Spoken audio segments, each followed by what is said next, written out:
오늘 우리들이 읽은 본문은 사도 바울이 에베소 공동체 성도들에게 보내는 편지의 내용입니다. 에베소 공동체는 우리가 잘 아는 대로 바울이 3차 선교 기간 동안에 생겨진 공동체입니다. 바울은 당시 유대인들의 강력한 반대로 복음을 전하기가 참 어려운 상황이었습니다. 그럼에도 불구하고 이 에베소의 불안노란 곳에서 2년 동안 복음을 전했습니다. 사실 에베소 사람들은 성령이 계시다는 것조차도 들어보지 못했던 사람들이었습니다. 이들에게 복음을 열심히 가르치고 또 때로는 토론도 하고 연구한 결과 이루어진 공동체가 이 에베소 공동체인 것입니다. 그런데 우리 예수님의 사랑 안에서 하나가 된 이 에베소 공동체에 시간이 흘러가면서 여러 가지 갈등이 생기기 시작했습니다. 유대인 출신이 있었습니다. 이방인 출신의 성도들이 있었습니다. 이들은 서로 전통이 달랐습니다. 서로 생각이 달랐습니다. 이 전통이 다르고 생각이 다르다는 것이 서서히 문제로 드러나기 시작하는 것입니다. 이런 소식을 전해들은 바울은 로마의 죄인으로 갇혀있는 처지였지만 안타까운 마음을 가지고 이 에베소 공동체에게 편지를 쓰기 시작한 것입니다. 에베소 성도 여러분, 사랑 가운데 서로 받아들이고 평안에 매는 줄로 성령이 하나가 되게 하신 것을 힘써 지키십시오. 저는 오늘 본문을 묵상하면서 가정이라는 것을 생각해 보았습니다.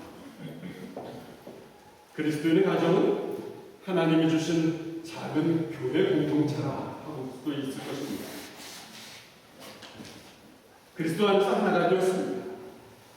그리스도 안에서 하나가 되어서 온전한 사랑 가운데 서로 용납을 하면서 하나님을 찬양하고 하나님을 선포해야 하는 것이 가정이라는 것입니다. 그런데 사실은 부부가 처음 만나서 남편과 아내가 처음 만나서 가정을 이룰 때와는 달리 시간이 지나면서 하나가 되기에는 너무도 다르다는 것이 드러나기 시작하는 것입니다. 예를 들면 이런 것입니다. 이 남자들은 문제가 생기면 해결책을 먼저 생각을 합니다. 근데 여자들의 입장은 해결책보다는 보살핌을 먼저 생각하는 것입니다. 또 남자들은 스트레스가 생기면 일단 자기만의 동굴로 들어갑니다. 이번엔 자기 스스로가 에너지를 축적한 다음에 문제를 다루는 걸 좋아합니다. 근데 여자는 스트레스가 생기면 누군가 만나야 합니다. 누군가 만나서 이야기를 풀어놓아야 합니다. 이야기를 풀어놓으면서 스트레스를 해소하는 것입니다. 남자와 여자가 다르다는 것은 그것뿐만이 아닌 것입니다. 보통 통계적으로 남자는 신뢰를 요구한다고 합니다. 근데 여자는 관심을 요구한다고 합니다. 남자들은 인정하는 것이 필요로 합니다. 근데 여자들은 이해를 필요로 하는 것입니다. 남자에게 중요한 것은 목표입니다. 근데 여자들에게 중요한 것은 과정이라는 것입니다. 그러나 남자와 여자는 다르다는 것입니다. 미국의 가족문제 상담 전문가인 존 그레이가 쓴 책의 제목과 같은 것입니다. 그는 제목을 이렇게 썼습니다. 남자는 화성에서 왔습니다. 근데 여자는 금성에서 왔습니다. 화성에서 온 남자와 금성에서 온 여자가 함께 산다는 것입니다. 그러니까 완전히 다른 사람들이 만나서 살게 되는 것이 부부다라는 것입니다. 그래서 부부관계에 생기는 문제의 해결책은 옳고 그름을 따지는 것이 아닙니다. 부부관계에서 생기는 문제 해결책은 옳고 그름이 아니라 서로가 다르다는 것을 인정해야 한다는 것입니다. 그리고 서로가 다르다는 것을 받아들여야 한다는 것입니다.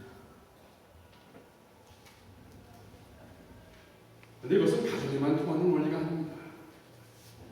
모든 공동체에 적용되어야 할 원칙이라는 것입니다. 교회 공동체에서도 마찬가지입니다. 나만이 옳습니다. 나만이 바릅니다. 그리고 당신은 틀립니다. 당신은 바르지 않습니다. 이런 것들을 전제로 해서 대화를 나눈다면 이런 경우에는 이 갈등을 피할 수가 없다는 것입니다. 그러나 우리가 같은 문제를 다른 시각으로 보고 있습니다. 같은 문제를 서로가 다른 관점에서 보고 있다는 것을 인정하게 된다면 그 순간 우리는 새롭고 놀라운 것들을 경험하게 된다는 것입니다. 근데 여러분들 오해가 없으시기 바랍니다. 제가 지금 서로를 인정하라는 이야기는 이 세상에는 절대적인 진리는 존재하지 않습니다라는 의미가 아니라는 것입니다. 절대적인 진리가 없어서 서로 적당히 좋은 게 좋은 것이라고 섞여서 살라는 이야기가 아니라는 것입니다. 우리 그리스도인들에게는 절대적으로 양보할 수 없는 본질적인 진리가 있습니다. 그래서 성경의 계시론입니다. 하나님의 말씀의 권위입니다. 또 삼위일체의 교리입니다. 또 그리스도는 신성과 인성을 지녔다는 진리입니다. 또 그리스도는 이 땅에 다시 오실 것입니다. 라는 종말론입니다. 이런 진리는 시대적인 상황에 따라서 변할 수 없는, 양보할 수 없는 절대적인 가르침이라는 것입니다. 그러나 우리가 그리스도인을 살아가면서 신앙을 삶에 적용하고 실천하는 일에 있어서는 오늘날 우리에게 가장 절실하게 요구되는 것은 바로 이 연락이라는 것입니다. 톨러란스라는 것입니다. 받아들이는 것입니다. 바울은 오늘 본문 처음부터 우리에게 이렇게 강조합니다. 오늘 보면 2절에 말씀입니다. 같이 읽어봅니다.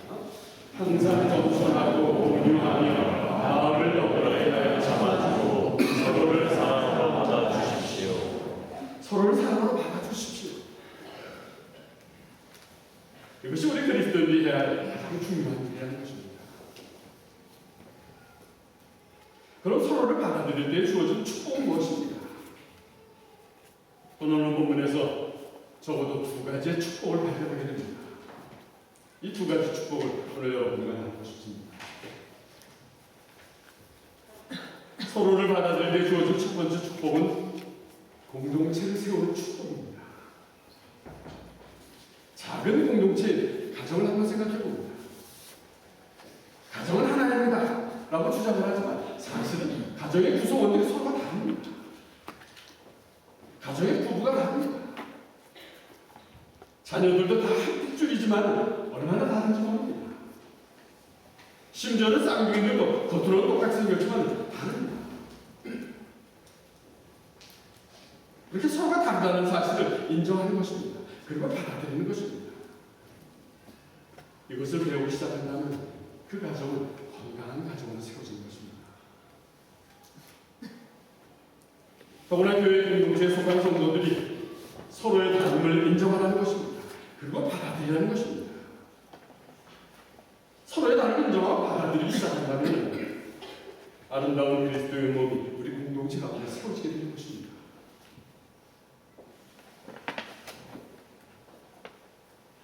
그리스도의 피로 하나가 되었다는 우리는 어떻습니까?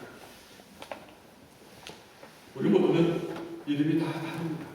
성도 다릅니다. 태어난 것도 다릅니다. 전공도 다 다릅니다. 우리 각자의 성품도 다 다릅니다. 하나님을 위해 주신 은사도 다 다릅니다. 하지만 이런 우리가 예수 그리스도를 주인으로 고백하는 이 한 가정이 되었다는 것입니다. 그것을 인정하라는 것입니다. 그것을 인정하고 서로 받아들이라는 것입니다. 서로 받아들일 때 아름다운 공동체를 만들어갈 수 있다는 것입니다.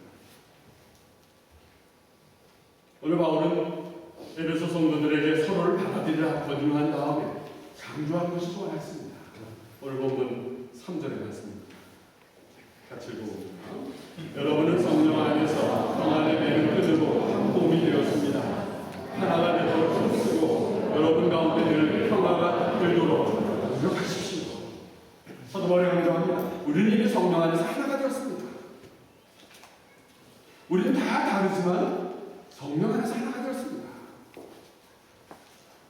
우리는 다 다르지만 서로를 받아들일 때 성령의 도우심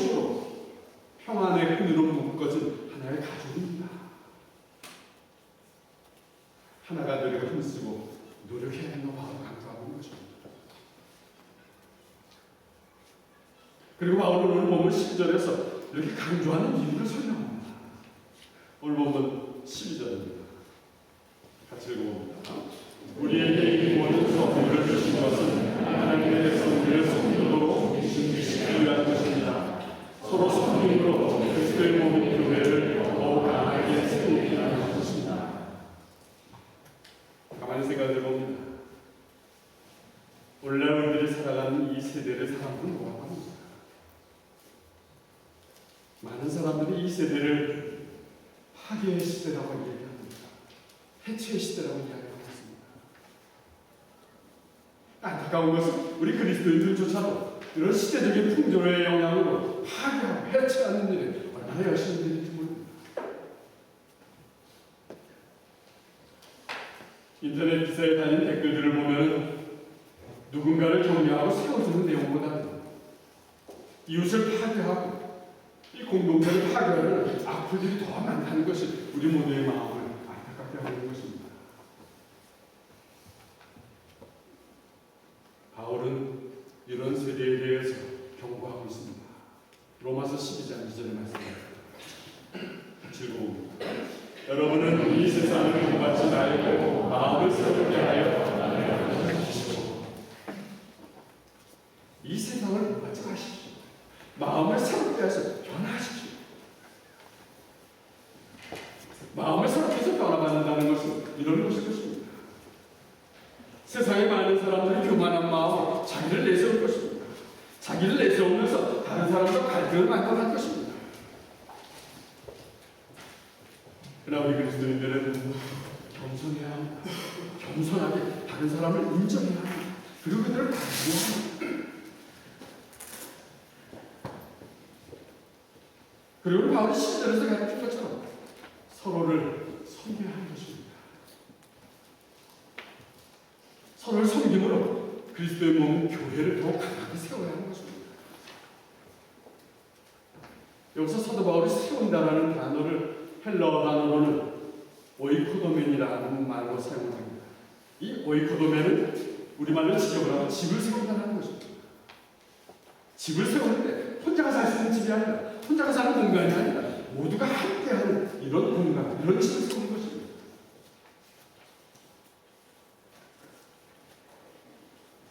그렇습니다. 이 교회 공동체는 하나님의 집입니다. 우리 모두가 지금 하나님의 집을 세우고 있는 것입니다. 근데 지금 하나님의 집을 건강하고 아름답게 세우는 일에 우리 모두가 함께하고 있는지 우리는 돌아봐야 한다는 것입니다. 미국의 어느 크리스찬 잡지에서 설문조사를 했습니다. 그 설문의 내용은 이런 것입니다. 그리스도인 가정에서 자녀들이 신앙생활을 제대로 하고 있지 않는 그 원인이 무엇인가 조사를 했습니다. 그랬더니 그 자녀들 가운데 80%가 이런 데다가 합니다. 우리는 이 성장 과정에서 부모님들이 집에서 출석하는 교회에 부정적인 이야기를 하고 있는 것을 듣고 자랐습니다.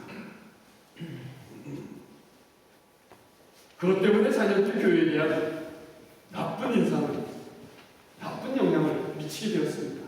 그래서 교회 가지 않습니다. 라는 대답이었습니다.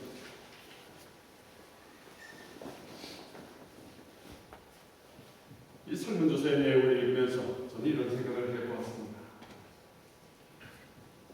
보통 성도들이 교회 생활을 하면서 교회 담임 목사에게 한 번이라도 불만을 가져오지 않은 사람은 없을 것입니다. 목사가 항상 모든 사람들의 마음에 들게 할 수는 없는 것입니다. 모든 성도들이 한 마음이라도 몰라도 이 한 목사가 여러분들의 마음에 들게 할 수는 없는 것입니다.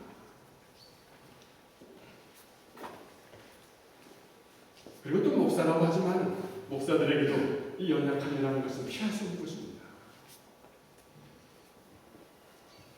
그러나 목사의 실수나 이 목사의 연약함이 본질적으로 결정적인 것이 아니라면 목사의 약점보다는 강점을 보고 좋은 점을 보고 받아들이는 것을 배워야 하는 것입니다. 완벽한 목사가 어디 있겠습니까? 완벽한 공동체가 어디 있겠습니까? 그런 완벽한 공동체는 어디에 있는 것이 아니라 우리가 함께 만들어야 한다는 것입니다. 가까이에서 교제하고 가까이에서 친한 이웃들, 그들을 인정하고 그들을 만들어가면서 받아들이면서 우리 모두가 함께 만들어가야 하는 것입니다. 그때 이 공동체는 계속해서 그리스도의 몸으로 세워지게 될 것입니다. 그리고 건강한 공동체로 사용되는 이 축복을 경험하게 될 것입니다. 저는 우리 만화의 하나님께 이런 건강한 공동체를 축원합니다. 두 번째로 오늘 사도 바울은 서로를 받아들인다는 것은 남들을 위한 일만이 아니라는 것을 강조하고 있습니다. 서로를 받아들인다는 것은 스스로를 온전한 자가 되게 하는 축복의 출발입니다. 라고 합니다. 다른 사람을 받아들일 때 무엇보다도 나 스스로가 온전하게 된다는 것입니다. 그래서 13절에서 이렇게 생각합니다. 오늘 보면 13절입니다. 같이 읽어봅니다. 이렇게 할 때에 우리 모두는 하나님의 아들을 믿고 많은 일에 나아가여 그리스도를 닮은 온전한 사람으로서 성숙한 그리스도인이 될 것입니다. 그렇습니다. 23절에서 사도 바울이 이렇게 할 때라고 서두를 시작합니다. 이렇게 할 때, 우리가 서로를 인정할 때, 우리가 서로를 인정하고 받아들일 때에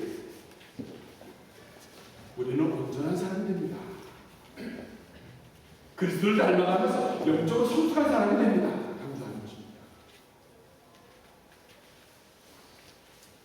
그러면서 바울은 온전하지 않은 사람은 어떤 사람인가 설명합니다. 14절입니다. 같이 읽어봅니다. 이제는 더 이상 어린아이가 되어서는 안 됩니다. 하루에 밀려가다니는 개처럼 왔다 갔다 하거나 우리를 속이고 유혹하는 온갖 새로운 가르침에 넘어가서도 안 될 것입니다. 그들은 우리를 잘못된 길로 인도합니다. 바울은 온전하지 않은 사람은 특별히 어린아이라고 생각합니다. 이 어리다라는 것은 생물학적으로 어리다라는 것을 의미하는 것은 아닙니다. 몸은 어른인데 마음과 생각이 어린 것을 의미하는 것입니다. 영적으로 아직 성장하지 않은 그런 어린 상태를 의미하는 것입니다. 이 영적으로 어린 사람은 어떻습니까? 파도에 밀려다니는 배처럼 흔들거리는 것입니다. 이리로 밀리면 이리로 흔들리고 저리로 밀리면 저리로 흔들리는 것입니다. 중심을 잡지 못하고 우왕좌왕하는 것입니다. 이 말이 들리면 이 말이 옳은 것 같다고 판단합니다. 그다가 또 저 말이 들리면 저 말이 옳은 것 같아서 그리로 가면서 갈등을 갖자는 것입니다. 그것이 그렇게 속이는 말이고 그것이 그렇게 유혹하는 말인데도 흔들린다는 것입니다.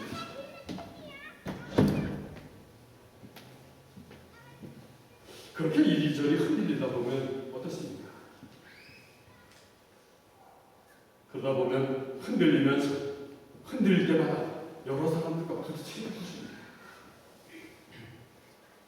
부딪히면 어떻습니까? 상처가 납니다. 부딪히면 어떻습니까? 상처가 나는 흔적들도 많은 사람들이 부딪히는 사람들이 아파할 것입니다.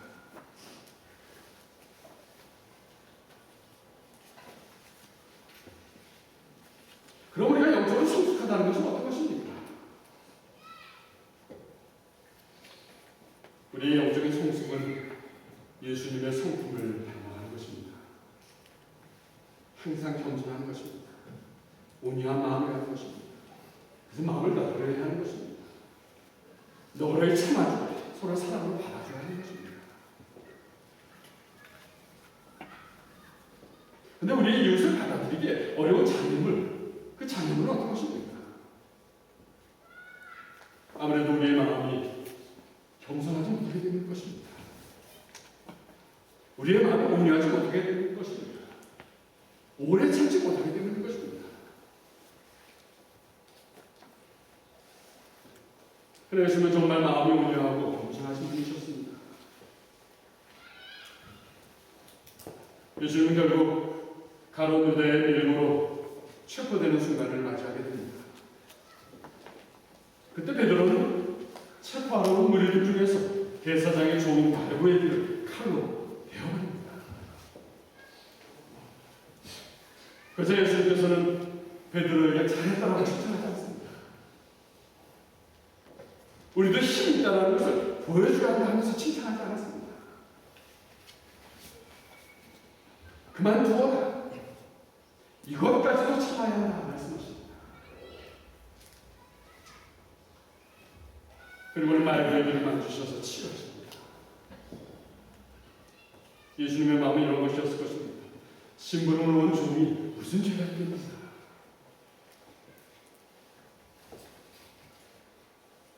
예수님 정말 높으신 분이셨지만 자신을 스스로는 낮추신 분이셨습니다.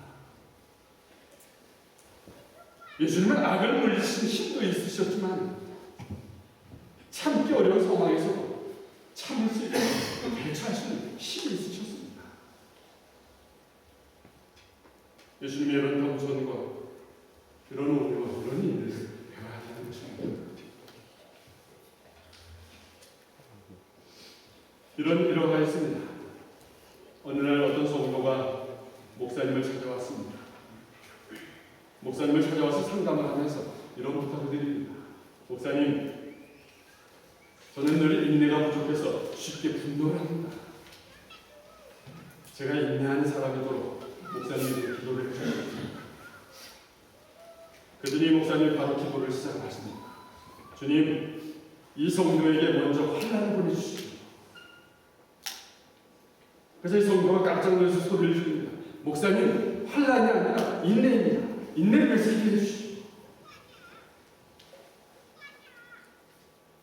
알고 있습니다. 그런데 성경에는 환난은 인내를 낳고 인내는 연단을 낳는다고 말씀하고 계십니다.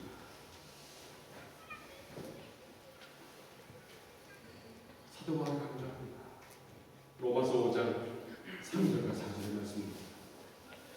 같이 읽어봅니다. 우리는 환난을 당하고 즐거워합니다.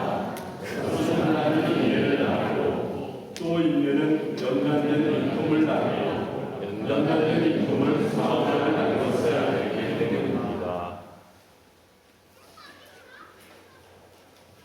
우리들이 경험하는 많은 경우에 하나님은 우리가 진실로 예수님의 인격을 닮아가도 이 어려운 환난, 어려운 고통도 허락하신다는 사실입니다. 그리고 환난 가운데 우리를 성령의 도시로 구하게 하십니다. 그런데 이 환난을 통해서 인내를 배우게 하시는 것입니다. 하나님의 방법입니다. 그래서 궁극적으로는 받아들이기 어려운 사람을 받아들이게 하십니다. 받아들이기 힘든 상황도 받아들이게 하시는 것입니다. 그러면서 겸손하시고 온유함으로 오래 참으신 예수님을 닮아가게 하시는 것입니다. 결국 예수님을 닮은 온전한 사람이 되게 하시려고 하시는 것입니다.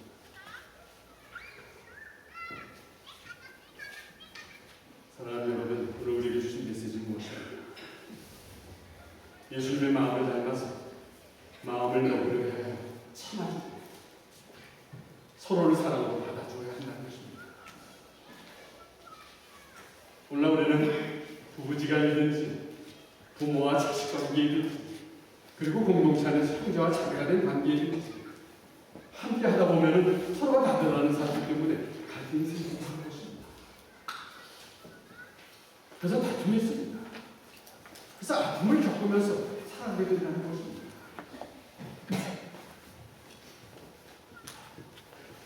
그런데 만약에 이게 서로 다르다는 사실을 인정을 하지 않고 갈등을 하고 다투고 아프고 있다면 우리에게는 평안한 날이 없을 것입니다. 그럼 갈등과 다툼이 우리를 유혹하는 소질 때문에 생겨진 결과라면 나중에는 엄청난 후회를 가져오게 될 것이라는 사실입니다. 그래서 사도 바울이 오늘 강조합니다. 서로를 사랑으로 받아주시오.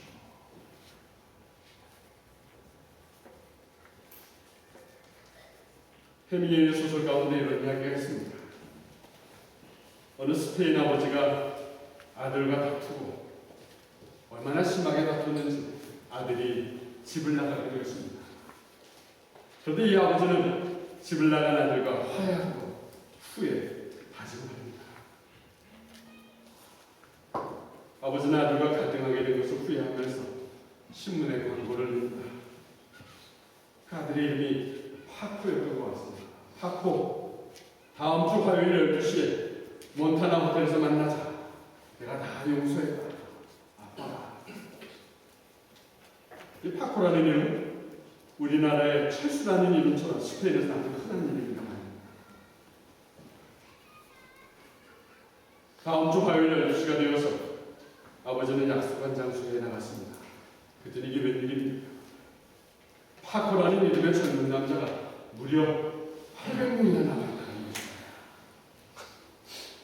800명이나 나와서 아버지를 기다리고 있다는 거죠. 그렇습니다. 얼마나 많은 사람들이 갈등하고 다투고 살아가는가 하는 것입니다.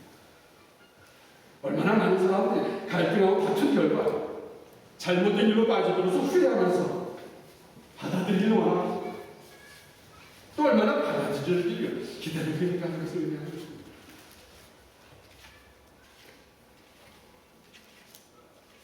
외람된 이야기이긴 하지만 우리 만나는 교회 구역이 이제 새롭게 표시가 되었습니다.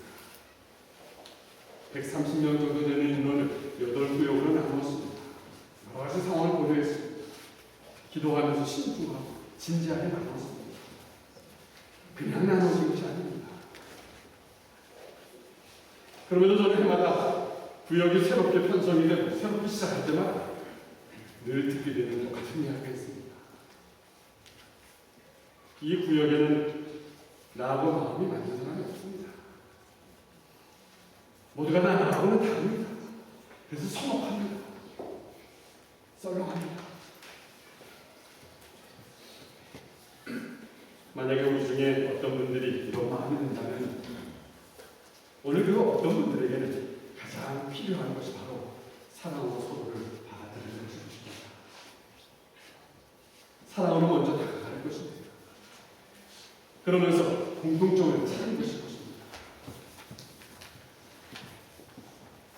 오늘 여러분 스스로는 하나님께서 사랑으로 받아들이셨기에 이렇게 이 자리에 있는 것입니다. 그런데 하나님의 사랑을 경험한 사람은 다른 사람을 받아들일 수 있을 것입니다. 하나님의 사랑을 경험하고 내가 영원한 생명을 얻었습니다. 기쁩니다. 감사합니다 하는 사람은 다른 사람을 받아들일 수 있을 것입니다. 바로 여러분들이 서로를 사랑으로 받아들일 때에 여러분들의 가정, 우리 만화의 공동체가 건강하게 세워져가면서 하나님을 찬양하고 하나님의 이름을 선포하는 일에 사용되는 축복이 있기를 간절히 축원합니다. 또 여러분들 서로를 사랑으로 받아들일 때에 예수님의 겸손하고 온유하고 인내 안에서 보는다면 온전한 사람을 세워지기를 간절히 축원합니다. 기도하겠습니다. 사랑의 주님, 우리는 그리스도인으로서 날마다 많은 사람들과 좋은 관계로 평안하기를 원하고 살아가고 있습니다. 그러나 막상 우리 일상은 아직도 받아들이지 못하는 마음과 또 받아들일 마음 사이에서 흔들리고 있음을 고백하게 됩니다. 주님, 우리는 서로가 다르지만 주님 안에서 한 가족입니다. 가족이 아름답고 건강해지려면 무엇보다도 서로를 사랑으로 인정하는 것이 필요함을 오늘 말씀을 통해서 알게 됩니다. 우리 모두가 평안의 맨줄로 성령으로 하나가 되게 하신 것을 힘써 지켜나갈 수 있도록 도와주시옵소서. 주님의 겸손과 주님의 온유함과 주님의 인내를 온전히 감당하며